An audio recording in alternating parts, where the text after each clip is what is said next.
हम चाय कब पीते हैं? सुबह उठने के बाद, ऑफिस जाने के बाद, जब कोई मेहमान आते हैं, या फिर सब लोग मिलके गप्पे कर रहे होते हैं। सो ऐसा कोई मौका नहीं है जहाँ पे चाय फिट ना बैठती हो।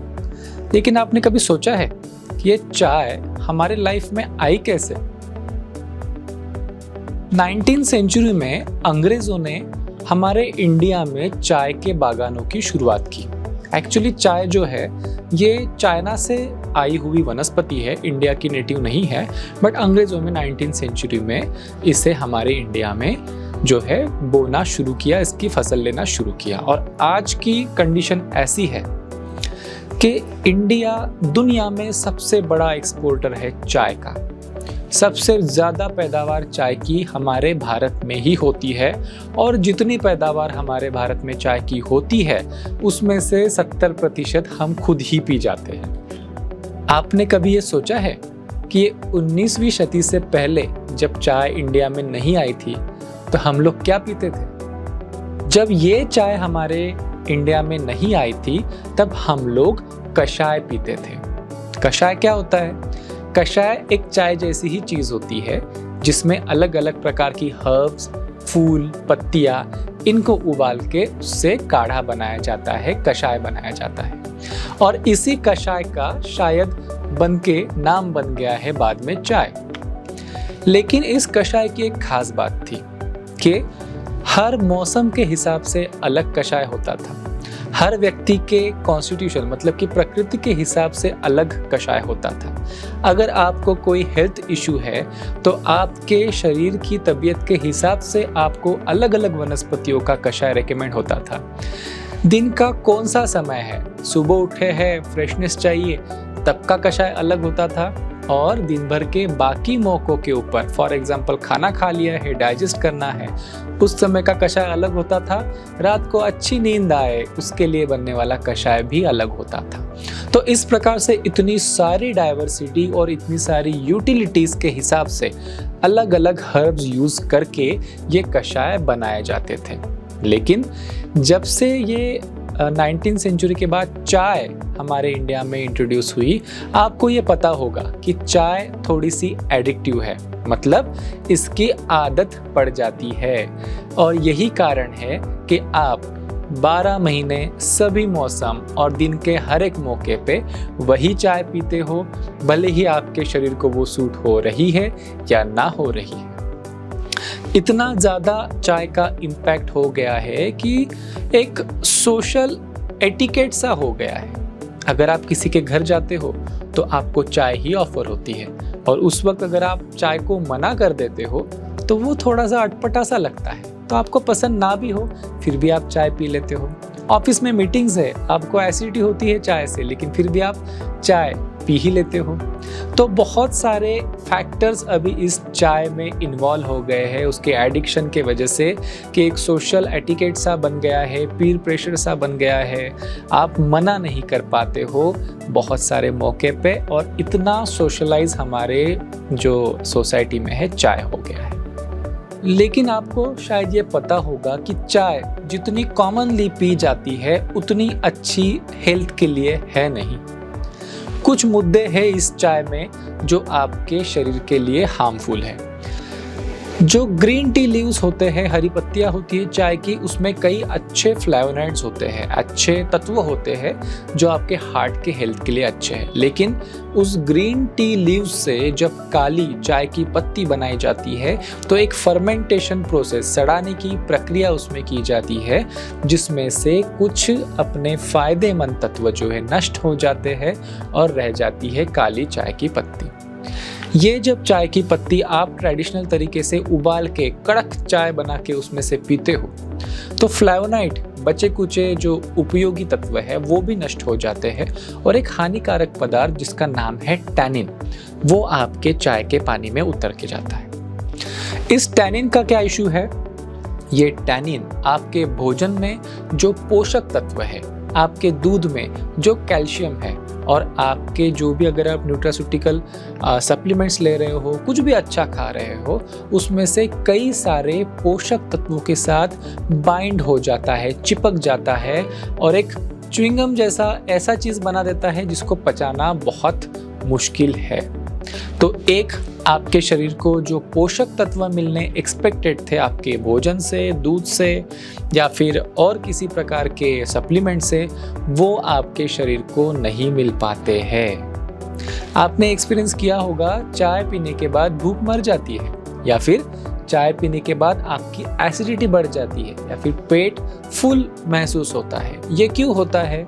ये जो चाय है आपके पोषक तत्वों के साथ चिपक के पचने में मुश्किल ऐसा तत्व बना देती है, तो आपके बॉडी को ऐसा फील होता है कि हाँ मेरा पेट भर गया है। और वो जो च्युइंगम जैसी चीज़ मैंने आपको बताई, उसे पचाने के लिए बॉडी भरकस प्रयास करती है। बहुत सारे पाचक द्रव्य उसमें सिक्रीशन होते हैं, एसिड बनता है आपके बॉडी में ताकि उस चीज़ को पचा सके। उस चक्कर में आपके बॉडी में बढ़ जाती है एसिडिटी। आपने बहुत बार एक्सपीरियंस किया होगा कि चाय पीने के बाद एसिडिटी बढ़ती है। वो क्यों बढ़ती है? वो इस वजह से बढ़ती है कि आपकी बॉडी उस चाय को पचा नहीं पाती है। तो ये तो हो गया प्रॉब्लम आपकी काली चाय की पत्ती और उसको उबाल के बनने वाले कड़क चाय की। दूसरी इंपॉर्टेंट चीज़ है जो दूध आप उस चाय में डालते हो। देखिए, अगर आपकी लाइफ सेडेंटरी है, मीन्स आपको ज़्यादा दौड़ भाग नहीं है, आप कोई बहुत मेहनत का काम नहीं कर रहे हो और आप एक ग्रोन अप अडल्ट हो, तो आपके शरीर में दूध की पचन की क्षमता घट जाती है। तो अगर आप ग्रोन अप होने के बावजूद, सेडेंटरी लाइफस्टाइल के बावजूद दूध को अपने डाइट में इंक्लूड कर रहे हैं, तो बहुत चांसेस है कि उस दूध से आपको प्रॉब्लम हो। और जब ये दूध आपके चाय के माध्यम से रोज आपके शरीर में जाता है, तो अलग अलग प्रकार के मेटाबॉलिक डिसऑर्डर्स इसके माध्यम से उत्पन्न हो सकते हैं। दूसरी चीज़, जो दूध आप चाय में डाल रहे हो, ये सोच के कि चलो भाई चाय के माध्यम से थोड़ा सा दूध मेरे शरीर में चला जाएगा और कुछ पोषण मिल जाएगा, वो भी बाइंड हो जाता है टैनिन के साथ और वो दूध आपके शरीर को फ़ायदा नहीं कर पाता, उल्टा उसे पचाने में शरीर को मुश्किल होती है, एसिडिटी बढ़ जाती है, नुकसान ज़्यादा होता है। जो लोग बहुत ज़्यादा मेहनत करने वाले हैं या फिर जो जिम जाते हैं या फिर बढ़ते उम्र के बच्चे हैं, उनके शरीर में सफिशिएंट कैपेसिटी होती है कि वो दूध को पचा सकते हैं। लेकिन आजकल जिस प्रकार का लाइफस्टाइल होते आ रहा है, बेटर है कि आप उस दूध से दूर रहे ताकि आपको मेटाबॉलिक डिसऑर्डर्स की रिस्क कम हो जाए। तीसरी इंपॉर्टेंट चीज़ जो आपके चाय में पड़ती है वो है चीनी, शुगर। बिना शुगर की चाय शायद ही कोई पीता होगा, लेकिन ये जो शुगर भले ही 1 चम्मच जाए या फिर आधी चम्मच जाए, वो एक बहुत ही रिफाइंड कार्बोहाइड्रेट है। मतलब आपके शरीर में जाने के बाद बहुत तेज़ी से ये शुगर बर्न होती है, इसलिए आपको एकदम से एनर्जी फील होती है। लेकिन जिस स्पीड से ये शुगर आपके बॉडी में बर्न होती है, बहुत सारा नुकसान आपके शरीर को होता है। अचानक से बढ़ने वाली जो शुगर लेवल है आपके खून के अंदर, उसे मैनेज करने में आपके पैंक्रियाज, आपका लीवर, इवन आपका ब्रेन बहुत ज़्यादा एंगेज हो जाता है और उन्हें नुकसान भी झेलना पड़ता है, स्ट्रेस झेलना पड़ता है, ओवरलोड झेलना पड़ता है। आगे चल के यही शुगर आपके high blood pressure, raised blood sugar levels, cholesterol इत्यादि का कारण भी बन सकता है। ये जो रेगुलर उबाली हुई काली चाय पत्ती की जो चाय है, उसके प्रॉब्लम्स आपने समझ के लिए, लेकिन क्या इसकी वजह से आपकी आदतें चेंज हो जाएगी? शायद नहीं। क्यों? क्योंकि आपको पड़ गई इसकी आदत और इसमें गलती आपकी नहीं है, क्योंकि ये चाय है ही एडिक्टिव। लेकिन एक बात बताओ, सही समय पे अगर आप अपनी आदतों को इम्प्रोवाइज कर लेते हो, तो आप भविष्य में होने वाला बहुत सारा प्रॉब्लम को बचा सकते हैं, उससे दूर रख सकते हैं। मैं एक आपको छोटी सी कहानी बताता हूँ। कुछ साइंटिस्ट लोगों ने एक पॉट में, एक वेसल में ठंडा पानी लिया, उसमें कुछ मेंढक रख दिए। आपको शायद पता होगा, मेंढक जो है अपने शरीर का तापमान अपने सराउंडिंग के हिसाब से एडजस्ट कर सकता है। तो उन मेंढक आराम से उस ठंडे पानी में तैर रहे थे। फिर उन्होंने, साइंटिस्ट ने क्या किया कि धीरे धीरे उस पॉट को आंच पे रख के गर्म करना शुरू किया। पानी का टेम्परेचर बढ़ता गया, मेंढकों ने अपना बॉडी टेम्परेचर उस हिसाब से एडजस्ट कर लिया। शुरुआत में तो उन्हें बहुत अच्छा लगा कि वाह बढ़िया है, ठंडे पानी से बच के हम गुनगुने कंफर्टेबल पानी में आ गए हैं। लेकिन उन्होंने वो रिस्क को उस समय पे नहीं भापा। उस पानी का टेम्परेचर धीरे धीरे बढ़ता गया। मेंढक अपने बॉडी को उसके हिसाब से एडजस्ट करते गए एक लेवल तक के, जिस लेवल के बाद मेंढकों को अपने बॉडी का टेम्परेचर एडजस्ट करने की कैपेसिटी जो है खत्म हो गई। मेंढक जिस पानी में खुद को कंफर्टेबल महसूस करते थे, जिसमें खुद को एडजस्ट करने की कोशिश कर रहे थे, उसी गर्म पानी में उबल के वो मेंढक मर गए। इस कहानी को मैं आपको क्यों बता रहा हूँ? जब आप शुरुआती स्टेजेस में होते हो किसी भी प्रॉब्लम के, तब आपको ज़्यादा तकलीफ नहीं होती। आप जब रेगुलरली जो काली उबाली हुई चाय पी रहे हो, अभी आपको शायद उतनी गंभीर समस्याएं ना हो, या फिर हो सकता है कि कोई भी समस्या आपको ना हो। लेकिन अगर वो चाय एडिक्टिव है, अगर उस चाय के वजह से डेफिनेट हेल्थ प्रॉब्लम्स होते हैं, तो यकीन मानिए वो हेल्थ प्रॉब्लम्स आपके बॉडी के अंदर एक्यूमुलेट हो रहे हैं, जमा हो रहे हैं। शुरुआती अवस्थाओं में डायरेक्ट कोई हेल्थ प्रॉब्लम नहीं आती है। शुरुआत में क्या आते हैं? डिसऑर्डर्स मतलब कुछ फंक्शन आपके बॉडी के जो है वो ठीक से काम करना नहीं कंटिन्यू करते, कुछ गड़बड़ी उसमें आनी शुरू होती है। जैसे कि भूख मर जाती है, न्यूट्रिशनल लेवल कम हो जाता है, थोड़ी सी एसिडिटी आती है, थोड़ा सा पेट फूलता है, थोड़ा सा सर दुखता है, एटसेट्रा। इन चीज़ों को आप बीमारी बोलते हो क्या? नहीं बोलते हैं। ये सारी चीज़ें हैं डिसऑर्डर्स। लेकिन जब आप धीरे धीरे करके इन सारे डिसऑर्डर्स को एक्यूमुलेट करते हो, उस चीज़ के जड़ को आप ट्रीट नहीं करते हो, उसका ख्याल नहीं रखते हो, तो धीरे धीरे ये डिसऑर्डर्स बन जाते हैं डिसीज, मतलब कि बीमारी। यही जो आप डेली बेसिस पे रेगुलर काली उबाली हुई चाय पी रहे हो, इसमें जो मैंने प्रॉब्लम्स अभी बताई, वो भी आपके शरीर में धीरे धीरे एक्यूमुलेट होके एक दिन आपको ले जा सकती है हाई ब्लड प्रेशर, कंटिन्यूस रहने वाली acidity, high sugar, high cholesterol और हार्ट डिसीज तक की ये चीज़ें आपको ले जाती है और आपको पता भी नहीं चलता। क्यों? क्योंकि आप अपने रोज़मर्रा के जो डिसऑर्डर्स है उनके साथ एडजस्ट करते रहते हो। आपको पता होता है कि ये चीज़ मेरे लिए उतनी सही नहीं है, उतनी हेल्दी नहीं है, फिर भी समय रहते अपनी आदतें चेंज करने के बजाय आप उसके साथ एडजस्ट करते रहते हो जब तक के डिसीज़ आपके सामने नहीं आ जाए। इसलिए मैंने आपको वो मेंढक वाली कहानी बताई कि एडजस्ट करना है तो आप तब तक के एडजस्ट करते रहोगे जब तक के प्रॉब्लम बहुत बड़ी नहीं हो जाए। लेकिन जब आपके पास जानकारी है, सही इन्फॉर्मेशन है कि मुझे अपने हेल्थ के लिए क्या करना है, तो हमेशा आपके पास चॉइस होता है कि आप हेल्थ चुने या फिर कंफर्ट चुने। मेरे बहुत से पेशेंट को मैं ग्रीन टी सजेस्ट करता हूँ। क्यों? क्योंकि वो सड़ा के बनाई नहीं होती है। उसमें जो हेल्पफुल फ्लेवोनॉइड्स होते हैं, जिसमें बहुत अच्छे एंटीऑक्सीडेंट एक्टिविटी होती है, आपके हार्ट के लिए अच्छा होता है, एजिंग से रिलेटेड जो प्रॉब्लम्स आते हैं उनकी रोकथाम के लिए अच्छा होता है। इसके लिए मैं हार्ट के पेशेंट्स को या फिर हर किसी को ग्रीन टी पीने की सलाह देता हूँ। लेकिन मुझे आप पर्सनली पूछो तो जो ग्रीन टी मिलती है उसका स्वाद पसंद नहीं आता। बहुत सारे लोगों की भी ये कंप्लेंट है मेरे पास कि डॉक्टर साहब ये जो आप ग्रीन टी बताते हो, चलो हम हेल्थ के लिए पी तो लेते हैं, लेकिन उसमें स्वाद नहीं आ रहा है, कुछ तो भी कसेला सा कड़वा सा लगता है और उसमें कोई मज़ा नहीं आता है। बहुत सी ग्रीन टीज़ आपको मार्केट में ऐसी भी मिलेगी जिसमें कुछ फ्लेवर्स, कलर्स डाले हुए होते हैं। बड़ी आकर्षक रंगों वाली लाल, गुलाबी, नीली ऐसी भी चाय मिलती है। लेकिन अगर आप स्वाद के लिए कोई अच्छी खुशबूदार रंगीन चाय पी रहे हो, तो उसमें जो केमिकल्स डले हुए हैं, उसमें जो कलर्स डले हुए हैं, वो फिर से आपके हेल्थ के लिए हानिकारक है। तो स्वाद के लिए आर्टिफिशियल कलर्स डाली हुई चाय या फिर आर्टिफिशियल मिठास या फिर शुगर डाली हुई चाय तो आपका काम करेगी नहीं। तो फिर इस चीज़ का, इस समस्या का समाधान कैसे किया जाए? तो इसका समाधान है नेचुरामोर herbal green tea.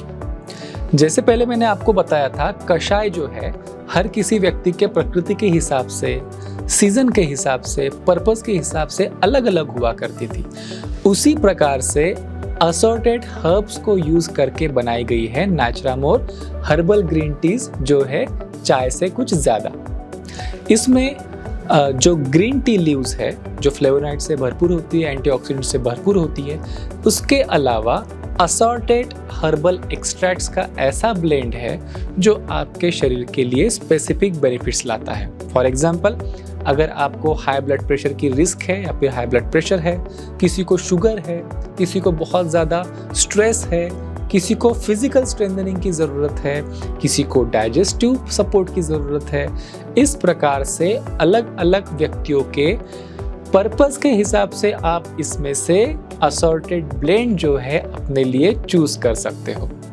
नाचुरामोर herbal green tea में किसी प्रकार के कलर्स ऐड नहीं किए गए हैं, केमिकल्स वाले कलर्स इसमें ऐड नहीं किए गए, ना ही इसमें कोई प्रकार का प्रिजर्वेटिव डाला गया है।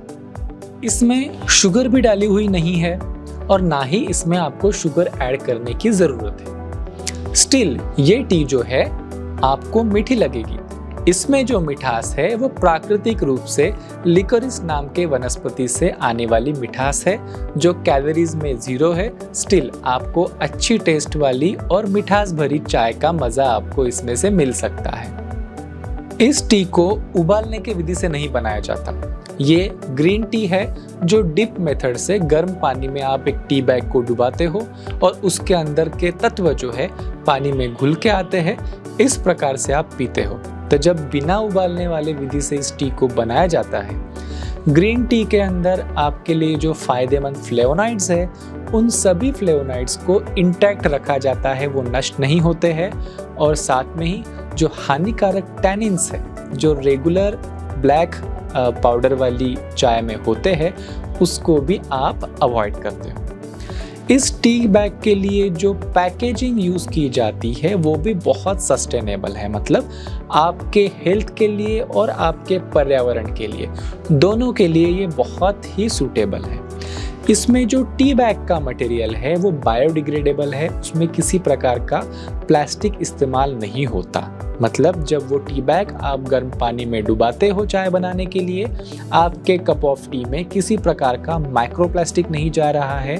साथ में ही जब वो टी बैग आप डिस्पोज ऑफ करते हो, कचरे में डाल देते हो, तब उसमें से भी आपकी धरती में, आपके पर्यावरण में किसी प्रकार का माइक्रोप्लास्टिक नहीं जा रहा है।